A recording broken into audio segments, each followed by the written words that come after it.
All right, what's up, Monkey Market? Welcome to episode 3 of the Monkey Market podcast.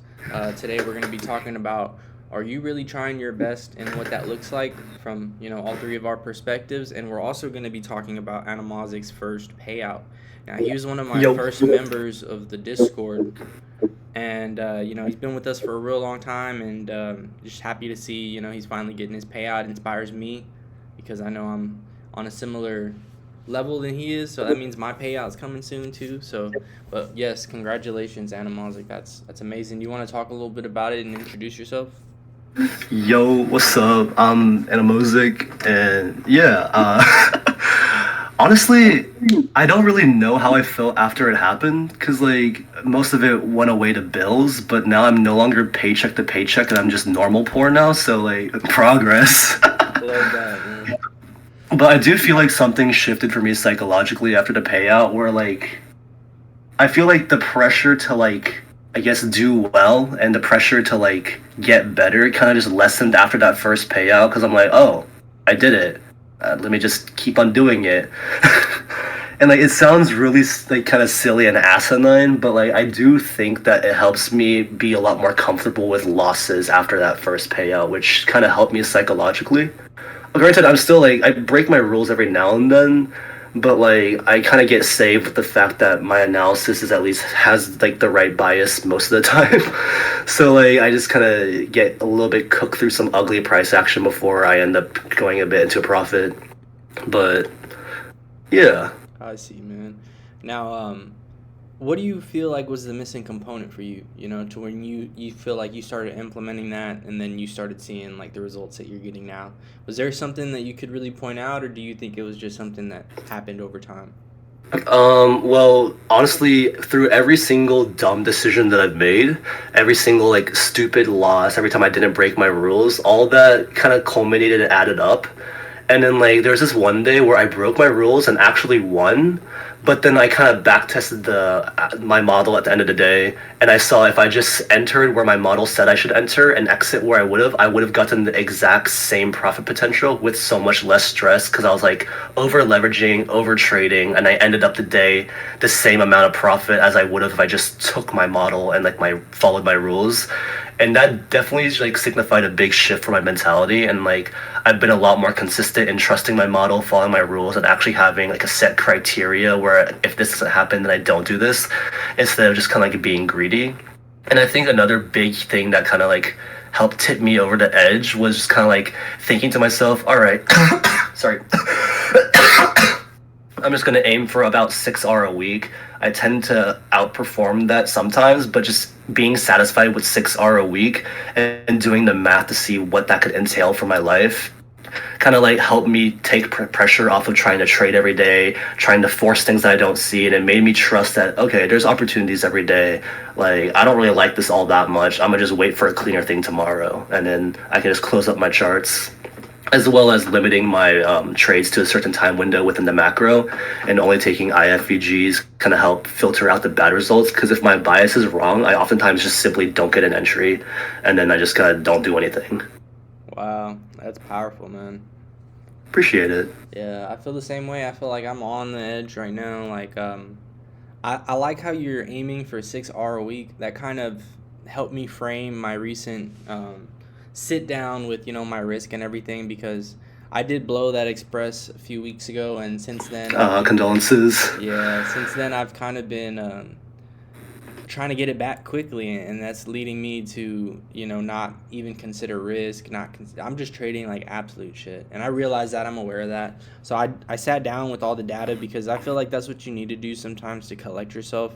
Whenever you go into tilt, or you lose sight of what you're supposed to do, you got to sit down, look at the numbers, and be like, okay, I should be risking this much, I should aim for this much. And you kind of have to remind yourself that it doesn't matter if it happens today or tomorrow or even a week from now. It's about the process, and just kind of reminding myself that. But I think for me, seeing you aiming for 6R a week, that really helped put things into frame for me, because if I hit just 2R, it only takes me 3 days to do that. So I don't need to trade the whole week. So I was like, wow, that's pretty nice. Because, like, I did the math, and, like, with 5 Top Step 150K fundeds, if you risk 500 per trade and, like, aim for 3R, I mean, aim for 6R a week, then like every month that's 27K, even after accounting the 90% profit split and like withholding 50% of that to taxes to kind of like be over careful. And that's still 27K a month. And that's like, yo, what the fuck?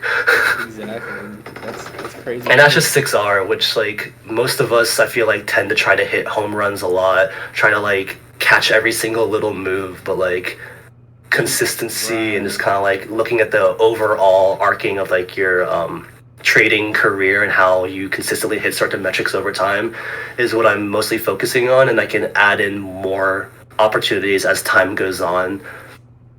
And it's so easy to hit 2R, bro. Yeah, I aim for 3R, so I only need 2 wins a week. That's my issue, bro, is that when I go into tilt and I'm not even aware that I'm in tilt, you know, it's usually after I blow like an express, and then the next combines that I do after that, I'm just trading horribly because I'm trying to get it back quick. And I think what causes that is that I'm trying to like hold for home runs, you know, like I'm trying to hit the max profit in one trade, and I'm over leveraging and I'm risking basically the whole account. And I just, you know, why am I doing that? You know, it's like no idea. I shouldn't be doing that. So I think you really have to sit down with all the numbers and the details. I think it's an important part of trying your best. You know? Like when I say trying your best, I'm not talking about trading and taking every trade that you can take like that. I'm talking about like, are you sitting down with the numbers? Are you trying your best to stay disciplined with your rules? And if you're not, are you tracking that at least? And are you trying, like, I don't know, like what do you think trying your best means in trading, Mozic? In my opinion, like, for example, if you're doing something that's not working and you continue doing it, even though you're putting in a lot of effort and input into that, I don't think that's trying your best because you're just feeding into a faulty system.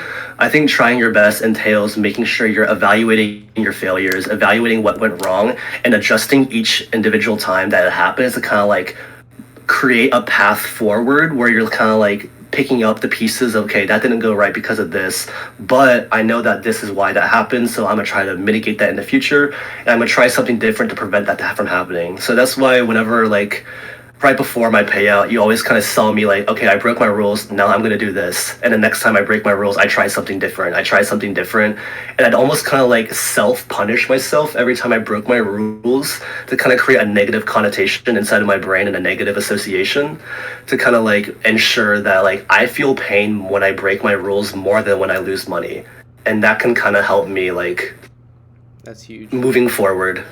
Obviously, it doesn't happen all the time, but when I do break my rules, it is a tad bit more manageable than it used to be. And I recognize when I am breaking my rules. And at that point, it's like an active decision. Like, I'm confident enough in my analysis to break my rules and, like, feel kind of shit, but I'm still confident. And, like, I don't think that's a great thing to do. I'm working on lessening that, but at least my mistakes aren't, like, setting me all the way back from ground zero. It's more just kind of like a oh shit. Right. Now, Like they don't reset me. They just kind of knock me down a few steps. that's what I'm dealing with right now is like, how do I follow my rules? Like I feel like right now I'm just eventually going to get tired of losing money and losing and everything, that I'm going to just follow them. But like I think everyone has one thing that'll click for them where they can just start following their rules, and I think it might be different for everybody, you know, like for me it was definitely the fact that like, wait, I could have gotten the same result with so much less stress, so much less leverage, so many less trades if I just followed my rules and I broke it and got the exact same result. What am I doing all this extra stuff for? Right. And I was watching an ICT video too, and he's talking about you should make the game boring, basically. Like you should risk something where it has no effect on you if you lose it, and you should. So I don't know how to feel about that. I'm still, you know, I think that's great, and I think it's true that you should only risk what you're okay with losing, and then just let it follow the system. You know, I think but I'm not there yet. You know, I'm trying to get there, and I think it's because I'm risking too much, bro. Like honestly. I get that. I think one really important thing, at least psychologically in trading, is having like momentum behind like your account. So like if you like start off an account and you immediately do pretty well and you kind of create that little cushion, mentally you're going to be doing a lot better than like if you like immediately like lose something and now you have to make it back just to get to like the break even stage, and then you're more willing to be like sunk cost fallacy. I'm already this far down, might as well. And then you do silly stuff. I used to do it a lot. Yeah, it sounds like you're in a flow state, and I've gotten in that flow state in trading because I've seen the result. There was 2 weeks whenever I brought back my last express from being at negative 1900 and I brought it all the way back to zero. I was in a flow state. Everything was a lot easier. Everything was flowing a lot easier. It wasn't forced. And my issue is that I'm not aware of whenever I exit that flow state. It usually happens from like a bad day out external. That's what caused the tilt for the express was just a bad day. Like my car broke down and I was needing to get a ride and stuff. So I was kind of like desperate. Like, man, let me get a payout already. That's what caused me to blow it.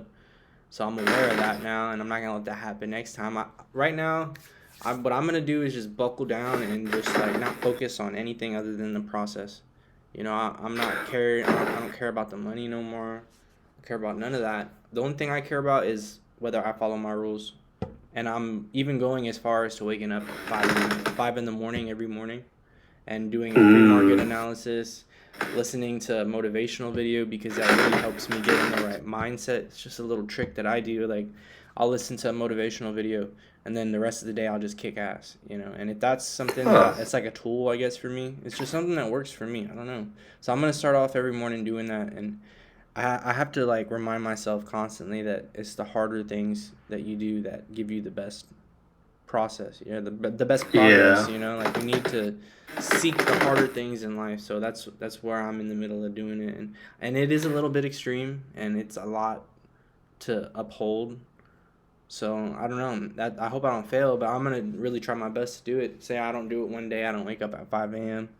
I have to figure out how I'm gonna manage that, but I got a plan. I have to just do it. I have to suck it up and do it, the hard stuff. Yeah.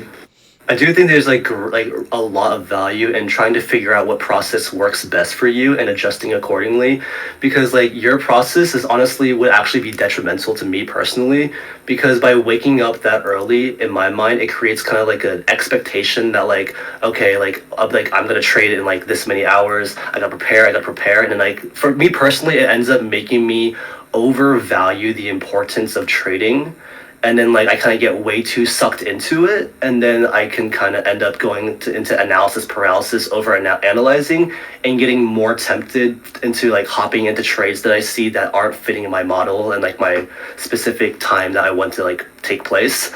So like for me personally, I'd actually wake up as late as possible because I do most of my analysis the day before.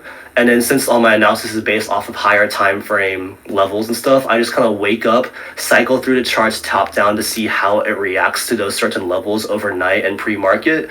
And then I just kind of like go into like the macro, wait for an IFG in a desired direction that I kind of mapped out before and would look for confirmations for.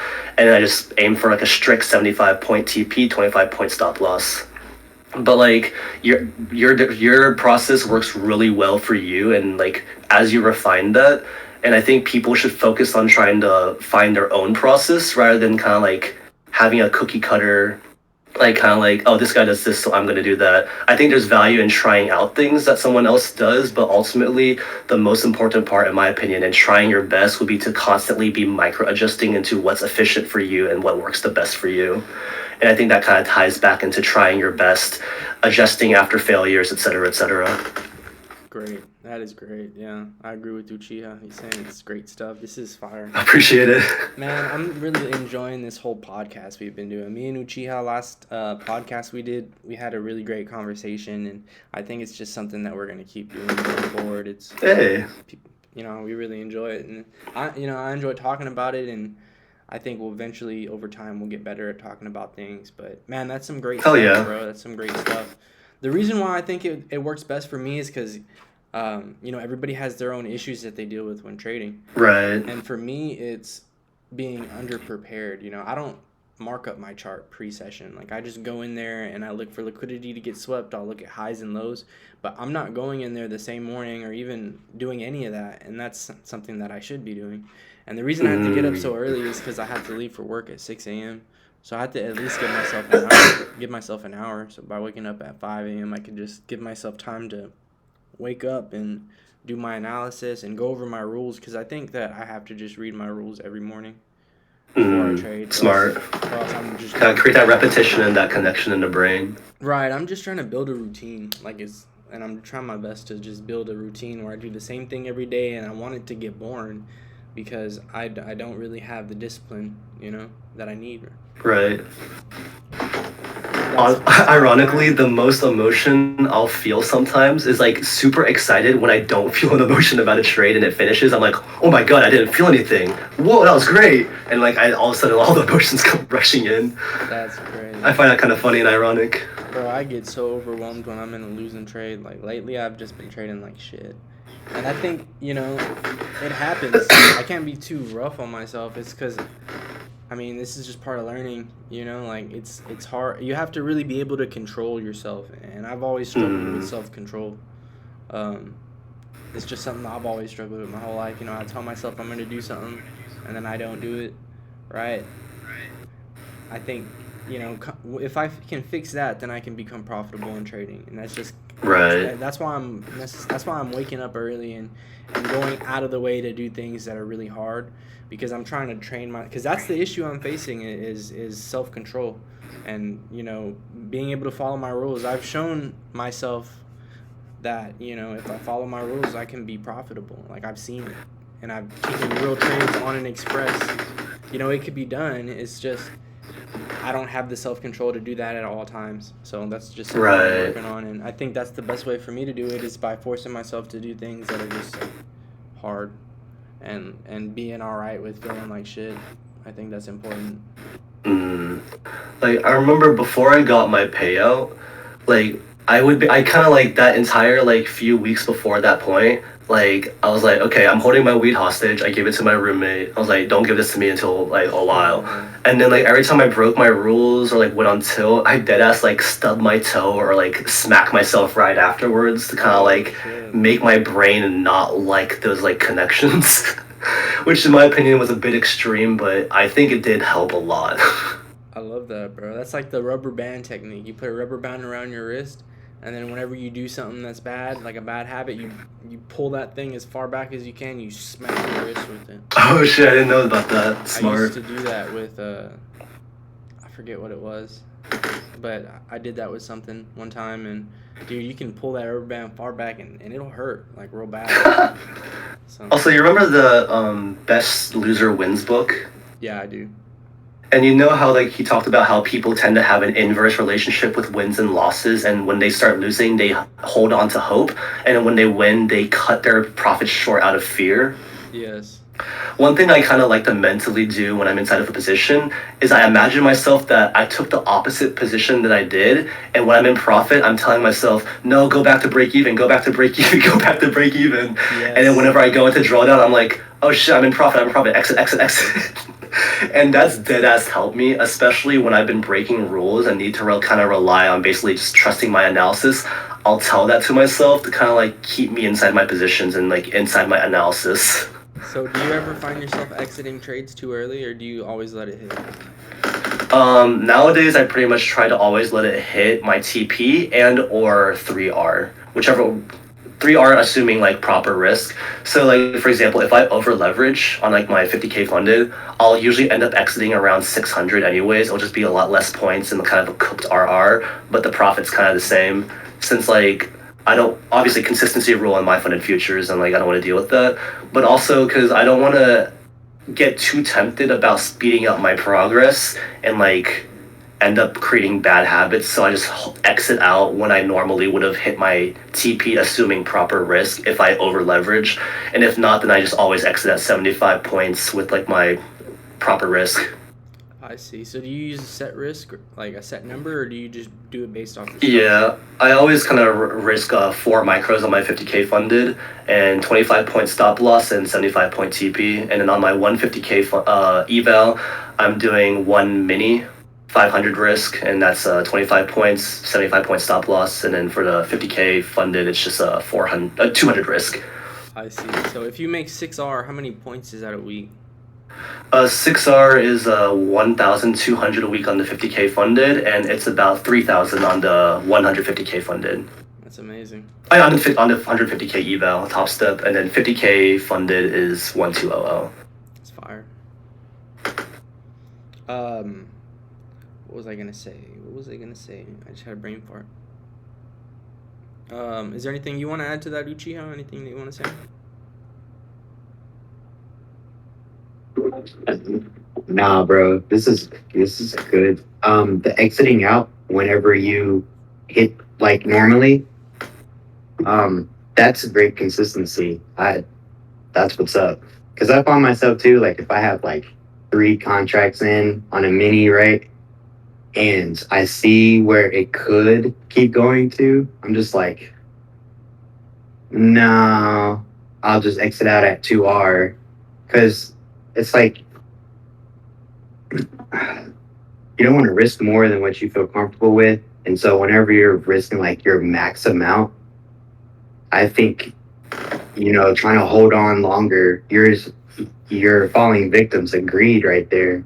And so now you're already susceptible to having a catastrophic failure happen because, now you're operating on a lower brain level, like, oh, now there's greed in there. But if you exit out right when you are supposed to, like you follow your rules, then your quality is going to be higher. That's freaking excellent.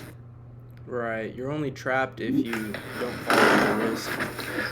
Like, I actually went through something similar today. Like, when I re-entered after the initial stop out for longs, like I had my TP above London highs, and like if it hit that, I would have gotten 4,000 on my eval. But I was like, no, I'll exit at 1,500 since like I need to do it consistently, and like I'm over leveraged. Like, and turns out I would have ended up having to hold for another 3 hours, which I don't know if I could have gone through that. Yeah, and that's another thing. You never really know how long that trade's going to take, or how long you're mentally going to be able to last in that trade. So, like me, I do 2R because statistically it hits faster and more often. 1R is good too, but 2R, you double your money, right? So whenever I hit 2R, I'm normally going to close my full position unless like we just started a MMXM model, right? And then I'll let that runner run to a lower one. But if it's like if it's not a clean setup that's a clearly MMXM, then I'll exit out at 2R. The reason why I chose 3R, I put inside like the chat, is like I kind of did some math, and I felt like the system itself would kind of give me like an edge long term by the way I frame my ideas, because then I can get away with a lower win rate, like 55%, which I'm usually right more than 55% of the time, and if I'm wrong, I just don't get an entry, so it's not like I even suffer from like the losses as much. And then like it basically lets me get to the same profit target, but like with much less trades. Because originally I was going to aim for 2R and aim for that like 3 times a week, for like 6R per week. But the amount of times I have to be right every single time, and the amount of times there's like crappy market conditions, the amount of times that there's kind of like really good trades I just kind of run, I just kind of figured the Nasdaq's volatile, really volatile. 75 points is pretty okay to aim for, and like I feel like it can hit with a similar frequency as a good chunk of 2Rs, at least when it comes to the macro models. And like I did the math in the little screenshot over there. Yeah, we have it pulled up. Yeah, I'm looking at it. That's nice. That's what's up. Yeah, I liked. What are those points? That number in the middle, like, are those points?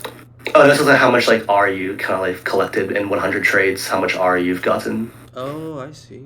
Oh, interesting. Because I feel like as traders, we just mine RR. That's like we're not actually like catching it. We're just mining RR from the markets. That's the way I view it. Yeah, that's a good way of looking at it. I like the whole having a goal for RR, I feel like that's some sauce right there. Like, I'm not doing that. I'm about to start doing that ASAP. Because, like, I'll hit a 2R, but I'll hold it, and it'll go back to break even, or it'll actually be a losing trade. When I could have just That's exited what I'm out at saying. Yeah. 2R, you know? Like, Yep. On weekly, I make about like, it can be from 10 to 14R. So Damn. that's and like the consistency of the 2R, like, you know, I take 3 trades per session, right? And so let's say I got 2 winners, right? That's already 4. And, you know, I got another day to trade, another session to trade. So, I mean,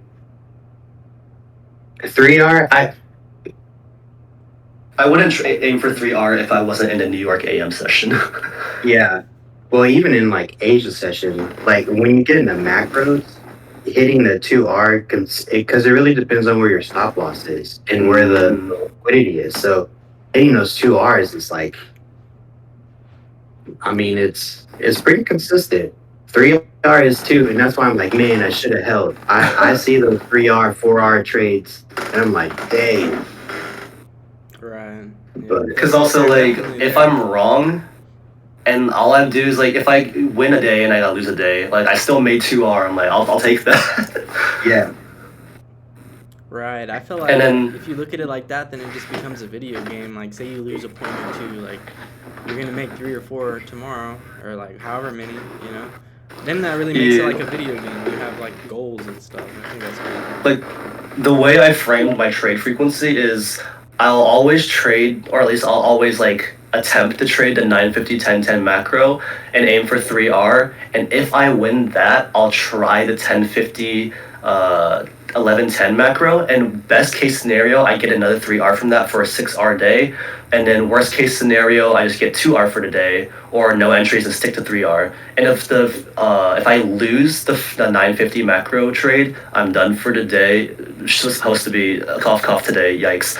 But if I lose the 950 trade, then I'm done for the day. And if I get no entries, then I'll just treat the 1050 1110 macro as like my entry for the day. So I can always either get 3R, 2R, 6R, or 0R, or negative 1R. And like, I like those odds, especially even with like a coin flip win rate, because like that's gonna compound over time by having those be the options. That's crazy. And it's kind of like mine RR and like. That's Well, wild. let me ask: do you take partials? I don't. See, I just aim for strict like TP and stop loss. I've even just kind of started break evening a lot less nowadays. yeah, I didn't used to take partials until like I found out, because like I know you've seen it. Sometimes I'll post a trade and the move is exactly 2R before it reverses. Oh yeah. And so like that's why I'm like, okay, I gotta pay myself for my time. And so that's why I'll take a partial at 2R, right? And that way I'm already paid for my time. And then since I'll just let the rest run, because it's really about just executing the process. The money is just going to be a byproduct. So Right. if you secure a bag already and like the trade's still running, then mentally you're already set. You know, emotionally you're like, all right, now I can just go do something else, right? Yeah. I did the math for like how much money you actually gain for like the same move when it comes to like partialing different ways. Yeah, it does cut into the profit, that's for sure. But it's like the frequency of your setups. Like, okay, so maybe this one you could have made, you know, 5K, but you took a partial and you only made 3K, right? Well, you still have all these other trades. That's not the last time a setup's going to happen. That's not your Right. last trade forever, right? There's always another day. So that's kind of the mental block that I struggle with sometimes, which keeps me from taking an L. Man, this has been great. I think we're already at like 30 minutes. So, let's see. Is there anything? Honestly, if I Go ahead. go on. No, Like if I didn't, if I traded as much as you, and I didn't like limit myself to just simply that like those two opportunities, I probably would partial and aim for 2R more often. But because I'm limiting myself in my frequency, and like honestly, like I'm planning on like not. There's gonna at least be one day per week where I don't trade. Like I'm just kind of like I'm okay with like being a bit more like picky and strict, but like going for like the full potential. I see. I totally get it. And it circles back to what you said earlier, everyone kind of has their own. I mean, trading is like a personal journey. Yeah. In my opinion, like we get ideas from other traders and we go through similar things, but it's really a personal journey. Yeah, because like my model is similar to yours on paper, but then when it comes to like the way I frame the process, that's where the divides start happening. Mm-hmm. It's pretty cool. I like how individual people can be. That's very interesting. There's something I want to share before we wrap things up. I'm gonna go ahead and share that on the screen for everybody to see. And it's just this. This is what I made. It's gonna be my. Can everybody see this? It's gonna be my. I'm gonna start creating like a routine, like a daily routine of things that I need to do every day, and this is how it's gonna start. Pre-morning prep. So I have to do this the day before the morning. So it has two parts to it. So charge all devices, meaning my phone, my laptop, and my charger block, because I take that with me to work, and if I don't, then my phone is dead all day. Then while everything is charging, I'm going to watch one ICT video, or I'm going to back test every day. So at least an hour of this. Then shower, brush my teeth at 8 p.m. ICT fanatic, man. He's good? Yeah. I hear a lot of good things about him, and I hear he just had a payout recently of like 80K or something. He just had a huge payout. He focuses on the risk management. Like, that's what he really hones in on. I'm gonna have to watch his risk videos for sure. Sorry, my bad. Go ahead. No, you're good, man. That's great. I'm gonna check that out. But shower, brush my teeth 8 p.m., get ready for bed at 9, and then at 9 p.m. I'm going to go over my financials. Basically just like what I spent money on and just be more aware of that, because I will spend my money that I don't have if I'm not on top of it, to be honest. And then every morning we're going to start at 5 a.m. I'm going to run and listen to and then while I'm running I'm going to listen to to David Goggins or Andrew Tate. It helps me get in frame, helps me get stoic, helps me get disciplined, and frames the rest of my day. It's 5 in the morning, I'm going to do that. 5:30, I'm going to come back from my run. So we're running about 30 minutes. I'm going to go over my rules, define my risk, and then I'm going to do my pre-market analysis where I chart up my charts and I draw liquidity and everything. After that, I'm going to also do a mental analysis and a routine review. I don't know what I meant by that, but I think I'm gonna just go over this. I'm gonna look at this in the morning after my mental analysis, and then in the morning I'm gonna shower and then leave for work at 6 a.m. So the rules I have to follow every time I trade: 1 to 2 trades a day. I'm gonna be aiming for 2 RR or 3 RR, 10 micros. This is gonna be on the 50K Express. I'm risk 500. I have to read these rules every morning. I'm only going to trade setups. I'm going to journal every trade, and it'll be easy if I follow the rules, because, it's a lot easier to journal your trades and make out the stats if it's a good trade that you're proud of and you're following your rules. If you don't follow your rules, it's harder, because no one wants to jot that down. Nobody wants to do that if you don't follow your rules. So, and then I'm going to go over these rules again. I don't know why I put that. I need to delete that. Aim for 6 RR a week. And then something important, I need to stop trading in Asia, because those trades just they rarely pan out for me. Like, everything could be right. The setup could be right, and it could just not pan out. And then it takes forever to pan out too, and that just sends me on tilt. So I can't trade Asia. The importance of this is urgent. So this is just something I did earlier. Nothing crazy, but I'm gonna start doing this every morning and every night. Hell yeah.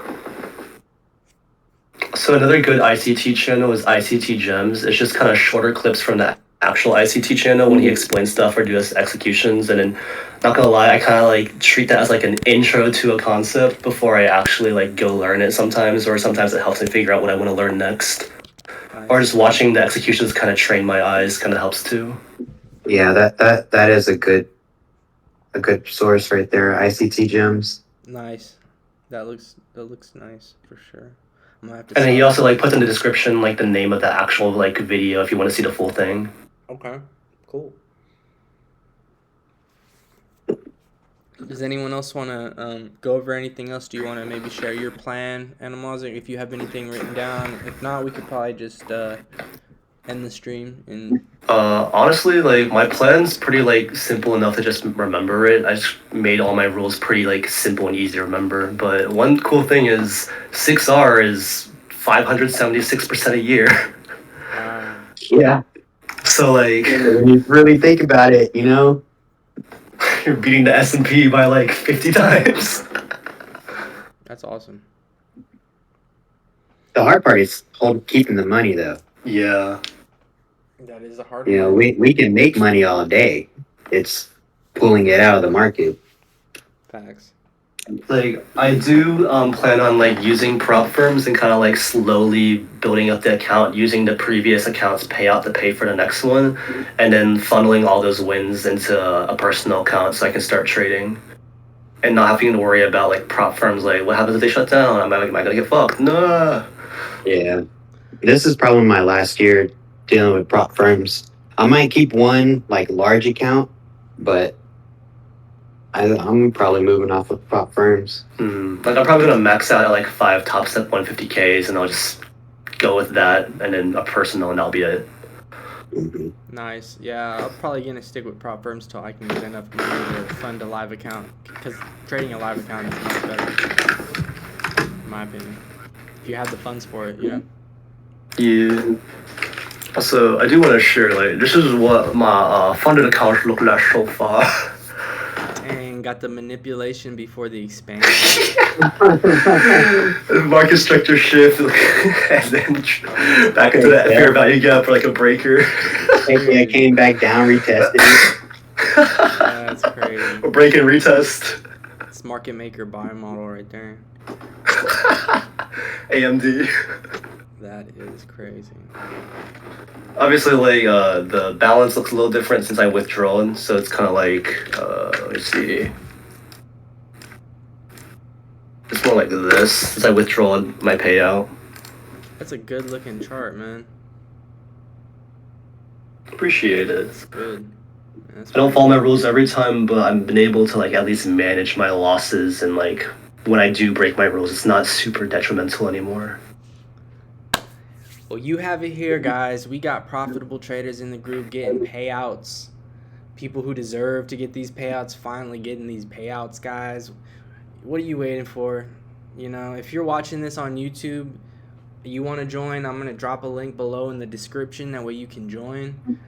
Join a bunch of amazing traders talking about their journey. We got a bunch of professionals here, and we're all here to support each other and our goals and our journeys. So, you know, this has been an awesome episode. I appreciate you guys for putting y'all's input. Animozic, congratulations. And Appreciate it. we will see you guys next time. Bye bye.